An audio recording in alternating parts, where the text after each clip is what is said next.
Welcome back, everyone, to the Moms Like Me podcast powered by Support Now. Today's episode is going to be one that is truly one of my favorites because not only do I get to talk to a mom, I also get to talk to an entrepreneur. And it's rare that, both are true on conversations like this. So I would love to introduce everybody to Jamie O'Neill, the CEO of Mom Walk Collective, an incredible mom. Jamie, welcome to the podcast. Thank you. I'm so excited to be here. So thanks for asking me to come on, share my story, and get to tell other moms and hopefully normalize some things in their life for them to feel a little more empowered. Love it, Jamie. If there's one thing I know about moms, we love to talk and we love to walk. And you have become the master of those two things. But before you created Mom Walk, I know your origin story. I know the heart and the inspiration behind this. But I'd love for people that don't know you and don't know your story for them to learn it from you firsthand. Yeah. All of the Mom Walk Collective was actually an accident story. It was never something that I had sat down, dreamed up, strategized. It really started in my deep need for community. When I was pregnant, I was going through a divorce after being married 5 years and having a lot of conversations with my midwife around my mental health. I had a prior history of mental health even before coming pregnant, and it was a big concern of my family and wanted something that I wanted to be prepared for. So as I was pregnant, we had a lot of just like, how can we build tools in your tool belt? And one of the things that we had decided on is the fact that what makes me come alive is getting outside, getting in the sun, and getting a little movement in. And my midwife, quote unquote, prescribed me to get out of the house every day and just go for a walk. Well, someone who's struggling with mental health, that task sometimes can feel really overwhelming. So we incentivized me with going and buying a coffee out every day. So postpartum, now as a new mom, a single mom, I was going out and walking every single day by myself, getting a coffee, coming back, and it just was lonely. So I was like, well, I am meeting people through social media. There's got to be other moms around me that are in the same season of motherhood. So I'm just going to put a video out and see if anyone wants to join me. The 3 months postpartum, put a video on the internet, said, hey, if any local moms want to get a coffee and go for a walk, I'm going to be here. Come meet me. I had 2 moms meet me, and that conversation changed my life. These moms normalized so many of the experiences I was having postpartum, whether it was simple as like the feeling of exhaustion or even more in depth of, the maternal mental health symptoms that I was going through that I had never heard talked about in public before. And I walked out of that walk just feeling like I could do anything as a mom. It was like one of those things where I was like, oh, like this is great. This is cool. And there is a community that can relate to. So posted a recap video of the walk. It went viral and I continued to host walks. By my 3rd walk, I had 50 women show up, which was wild. And this is the time before run clubs, before social things. Like this wasn't a trend yet. So I knew that there must be something really different. And I had people every recap video being like, how do I start this in my city? This is insane. Like, let's do this. So August of 2022, I officially launched the collective, and it all stemmed from after that 3rd walk of really questioning, what is this? I felt like deep in my spirit that it's time to serve moms. So that is what the Mom Walk Collective is we are an organization that is to create that safe space to serve moms in motherhood. We're not going to tell you how to parent. We're not going to tell you what to think, feel, decisions to make.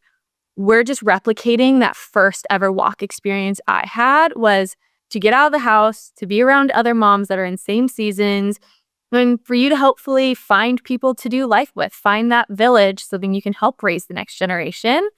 And there's been some crazy just like gifting or favor on it, which I still can't even explain, where in the 2.5 years that we've been going, we're now in over 300 cities. And it's just that reminder of so many moms are just wanting the same thing. They're just wanting a catch-free environment. We always keep it free for them to get out of the house and hopefully find friends, but if not, just have a positive, safe space to explore motherhood. I think it's such a great example of, so many people want to start companies because they want to be a CEO or they want to be a founder. You started a company because you wanted to solve a problem, which has allowed you to stay so dedicated and so true to your mission because you are your customer, which I just think is such a unique perspective and such a special one. And it's a testament to why and how you've grown the way you are. My first question for you is, you talk a lot, and I agree with this, by the way, around this concept of loneliness and moms feeling overwhelmed and kind of isolated. Why, in your opinion, is that the case? And do you think that the problem is worse today than it was when our moms were raising us? Yeah. No, it's a really great question. The more I've attended more cities and more locations, this is the same concept everywhere. And it's not a one size fits all. I think I've learned from so many different walks of life, motherhood looks different for everyone. But that same common thing of loneliness is so dominant.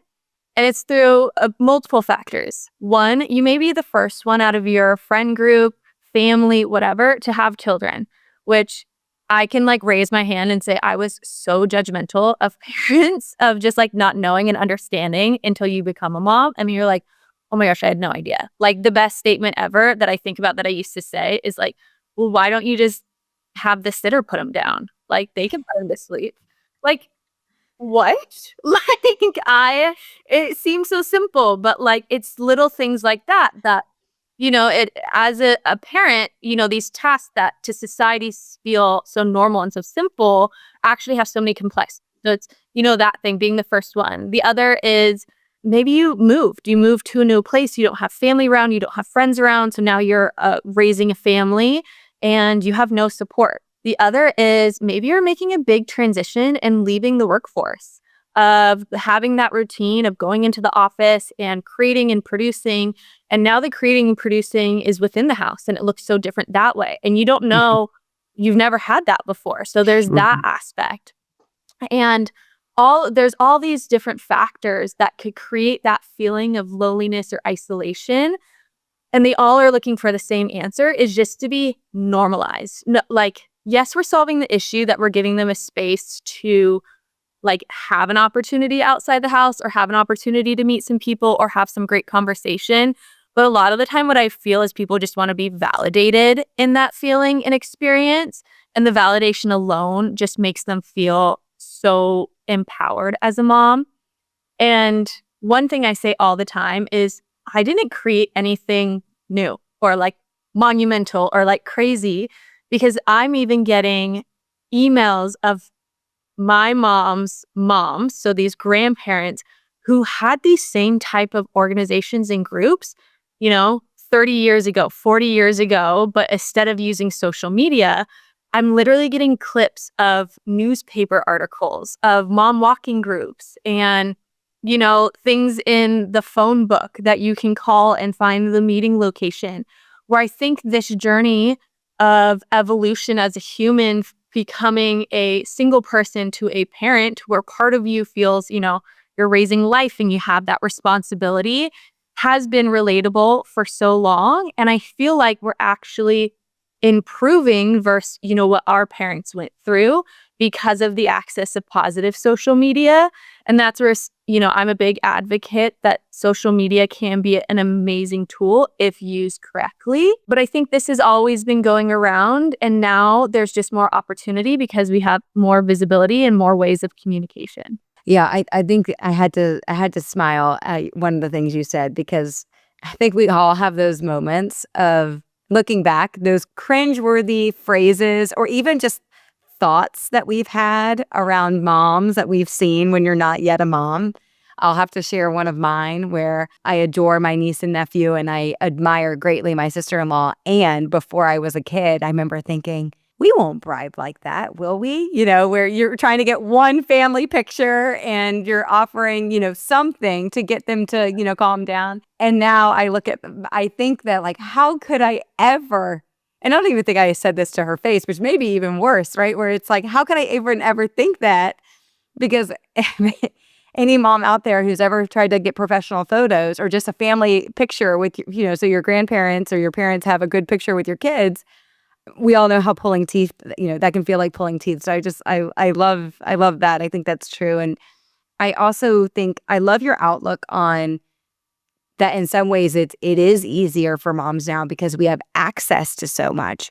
But something that you said in so many words is that effectively what's happening for a lot of the moms that you're meeting and that you're cultivating is that everyone's going through their own identity crisis.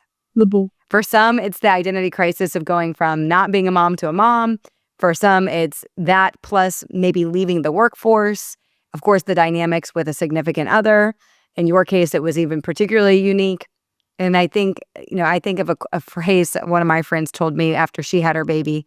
She said, it's like you die and you come back and you're living a new life. And I'm like, yeah, because you're kind of like reborn when you become a mom. I really value your perspective on that, and really just the humility of understanding that you're not starting something new, but the way you're mobilizing people is different and is fun and is unique. Yeah, thanks.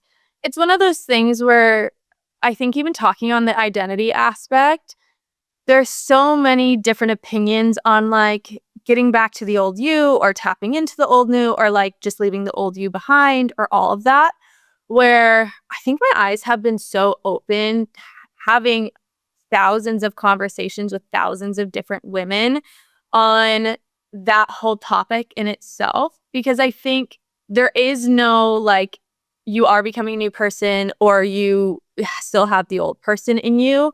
I really love having the mindset of being growth minded.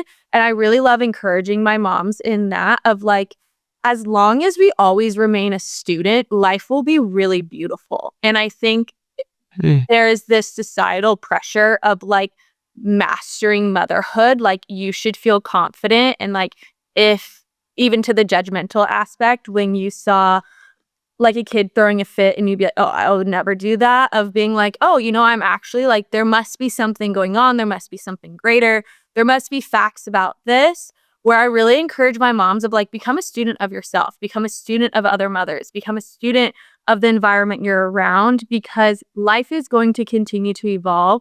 Motherhood is one of the big ones that will catapult it for you, that you're going to have to evolve pretty quickly. But if you become a student of yourself, most likely the things that you're struggling with in motherhood are the healing aspects from your childhood that you really want to face. And it's those beautiful things and moments that like you're giving an opportunity to have learned from your own children in a safe space and safe environment to do so. But if we can just, again, empower you in being that student and not shaming you for different things, then motherhood's going to be a lot easier. And that's really like our hope in these times. Like that's what I had a mom validate me in the first walk, is I was experiencing phantom cries and I had so much shame for having so much anxiety. And she was like, oh, that's so normal. I had crazy thoughts that I thought I was going to drop my son down the stairs. And I was like, oh, like there's things of just like having that I'm going to be a student of myself and others, and motherhood looks no different than that, is really good. And I think if we could take the shame off culture, we could take the shame off family pressure, we could take the shame off all of that, becoming a mom is like so much better than you think, Totally. Totally. But again, to your point about social media, sometimes when you're right, so when social media is used for good, it can be powerful and it can bring together people in beautiful ways. And on the flip side, when social media is not used correctly, you get into a comparison cycle where you wonder, how is this woman possibly being a mom of, one to multiple children, plus this, plus that, having all these things. And it is very hard for moms to not sneak into a comparison creep. I mean, is that a theme that you hear often when you're talking to moms? I actually had an interesting question. I had this conversation with a friend who isn't a mom recently, just on the competitive culture of females in general, of how the generation that we grew up in of Victoria's Secret models and the thigh gap, like even just visual comparison and competition aspects that started so young. And then our society kind of being in our generation being the first ones to even go into healing and therapy and having permission to have emotions. It may have swung a little too hard, and sometimes there needs to be a push through the like secondary emotion and getting into the root. But that kind of overlining competition of women, the comparison of women, I feel like has been around since we were children. Mhm. And it's definitely out there. Like, one of the things I really joke with my moms is how all of my cities are so different. Like, my biggest thing that I look for in an ambassador who leads my city isn't that they're the coolest, the smartest, whatever. My biggest thing is, are they a leader? Because if they can lead, that means there's humility. That means that there is care. That means all of this different type of stuff. And that's someone who can change an environment. But if there are these alternative motives of getting personal validation, getting that popularity thing, you are going to create an environment of mean girls, competition, comparison, and ultimately hurt and pain. So, Mm. yes, I can 1,000% say there is that dialogue still going. That is something I deal with through community feedback every week of getting emails saying, hey, like, this mom is really mean, or there's gossip, or there's slander. And I always then go into, like, I want to seek to understand. So my Right. biggest thing that changed my life is giving myself grace for the person that I was, and then my healing process, and knowing I did actions and made decisions out of pain and protection because that was how I knew to keep myself safe versus healing through all those things. So when I do hear the comparison or the competition or all of those things, I choose to take the stance of there must be a lot of pain behind that for someone to make those decisions. And someone must be really insecure if they want to say those things verbally or takes that stance or whatever that may be, because that's not a natural instinct. That's a protective instinct. So it's out there. It's rampant and it's still going, but it's something that I choose just to humanize of it's not a bad thing that's happening. It's a revealer that there's something happening. And then one of the things I instill in all of my ambassadors is we're not here to compete. We are here to complete. And if there is a competition root in you or a comparison root in you, let's figure out why, because it's not a community issue. It's an individual issue. And that's where then Mm. if something does come up that, I'm not a counselor, I'm not a therapist, I didn't go to school for it, and can lead people of like, this is a great experience for you to go find professional help, to have someone to help walk you through that. But we're going to lay a hard line that that's not acceptable. And it's not the other person's problem that you have negative feelings or emotions towards them, which I feel like has brought a lot of like healing for our moms of like Yeah. coming in and being like, oh, like that's not this. And I do like my cities. If I live in Orange County and every one of my ambassadors here wear different clothes, have different lifestyles, have all of that. So if I get a mom that comes to my walk, I live in Newport Beach in Orange County, where you do see a very different lifestyle. And if I have a mom who maybe is a little more of a homemaker, likes the slower pace of life, instead of telling her like, no, you need to keep showing up to here, I'm going to guide her to her people and her community so she can feel that empowerment in motherhood versus trying to make her fit into a box that her neighborhood is telling her she needs to be in, which has been the Yeah. beautiful part of our growth and expansion is we have a community and a mom for everyone. I love it. Jamie, I want to ask you a random question. It's kind of a pivot a bit, but what's your favorite thing about being a mom? Mm. So my son will turn 3 in April, and I did not know you can be born with like your personality traits, but he was born with comedic humor. This little boy knows he's funny. He knows how to throw a joke. He knows how to hit a punchline. And he is my favorite person. Like every mom probably says this about their children of like, oh, my child's the best. I love them so much. But like my child is actually the funniest person I've ever met organically. Like he was born with it. And it is one of my favorite things because he just belly laughs. And anyone who has heard a toddler or baby laugh hysterically has experienced like pure blissful joy. And that is Hardly. by far my favorite thing. He's also a boy, where 80% of his jokes have to do with like toots or like farts and all this stuff. And he thinks it's hilarious. And I just feed into it. I love to Oh, make so him cute. feel that he's smart and he's powerful and that he's confident and not to be shamed of what he thinks is funny, you know? So that by far is my favorite thing because we just laugh all day long and it's the best. Yeah. I love that that's what you chose to go with. I feel like there's other things you could say, of course, and people love to talk about how hard motherhood is, and it is. It's so hard, right? It's so demanding. But you smile more and you laugh Mhm. harder than you'll ever laugh or smile because you just can't believe what comes out of these little people's mouths that you didn't you they're not modeling after you. It's just who they are. I mean, maybe a little bit modeling after you, but not always. All right, fun little question for you as well here. We'll do like a quick fill in the blank. The future of motherhood is Hmm. The future of motherhood is safety. And I say that because there's a lot of unknowns, a lot of turns, and from the moment you become pregnant to the future. And I want motherhood to feel safe and motherhood to feel like your nervous system can rest and relax because we are made to do this. Women's bodies are made to do this.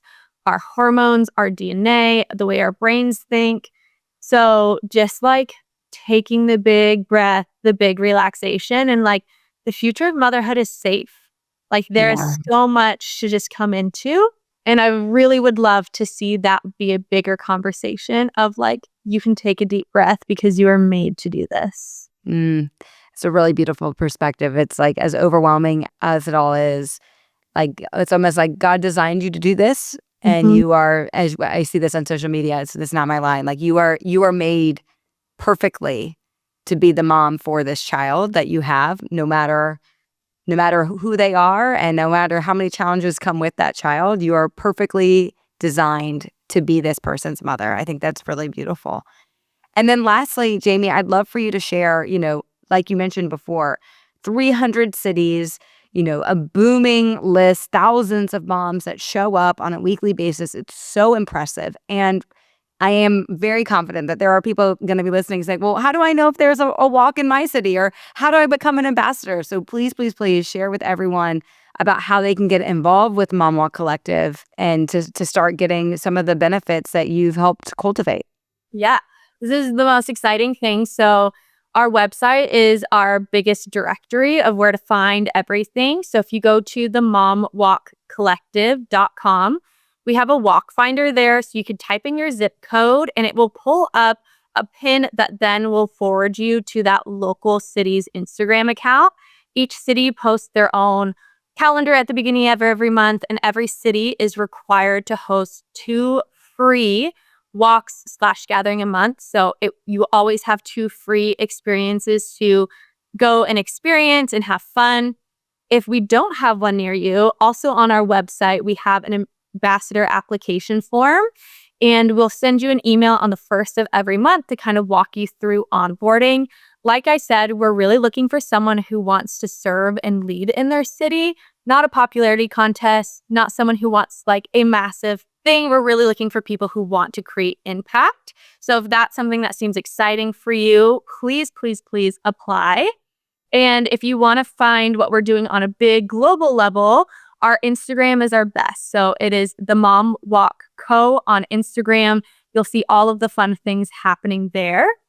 And I just encourage you guys, you're nervous or like there's something in you, like meeting mom friends for the first time and going out in public, like it's awkward. I'm going to tell you guys now, it's awkward for everyone. Like we all understand. Yeah. I also want to encourage you that if you make eye contact with a mom at the first walk you go to and you feel stuck talking to her, everyone's there to make friends. So there is no shame that if you go to a walk, you can excuse yourself from a conversation and let everyone know, like, hey, I'm here to meet as many people as possible. So great meeting you. So don't feel like if you go to one walk, you're stuck, or if you go to one walk, you have to make every. You're catch free. Come when you can. Meet as many people as possible and hopefully find your village or just get a little dose of empowerment to be a mom. So check out our website, themomwalkcollective.com, or check out our Instagram, themomwalkco, and hopefully can get you guys connected and plugged in. I love it. And as someone that has experienced a mom walk directly, specifically, I went down to Florida to meet with one of your mom walk groups. And I described it to my husband as a stampede of strollers. Like it was the most beautiful thing to just slowly see an emergence of women with their strollers. Most of them were also pregnant. And it was crazy to me, Jamie. So much of what you articulated is so true about how quickly people felt comfortable talking to one another. A lot of people knew each other, but a lot of people did not know each other. I didn't know anybody. And I walked away feeling like I had a few new friendships. And here I was not even living in the city that these women live in. And it really is of such a powerful example of really small gestures, small changes in your schedule to incorporate a walk like this, once or twice a month can make a huge difference in your overall mental outlook on these things. I always say, like, as moms, like, you're not designed to do this alone. Mhm. Like, if you look back in civilization, we didn't mom alone. We didn't mom by ourselves. We mommed alongside of other people in villages. And so what you're doing in so many ways is just bringing us back to those roots. And like you said before, not necessarily creating something brand new, but almost just reemerging or recreating these things that we know are already so natural to who we are as moms. Like we need that. So, I'm such a huge fan of what y'all are doing. And I encourage everyone to go to the website, to Jamie's Instagram to find out more. And I'm just so excited to see the impact that you have on the future generation of moms, Jamie. So thank you so much for joining us today. Thanks so much for having me.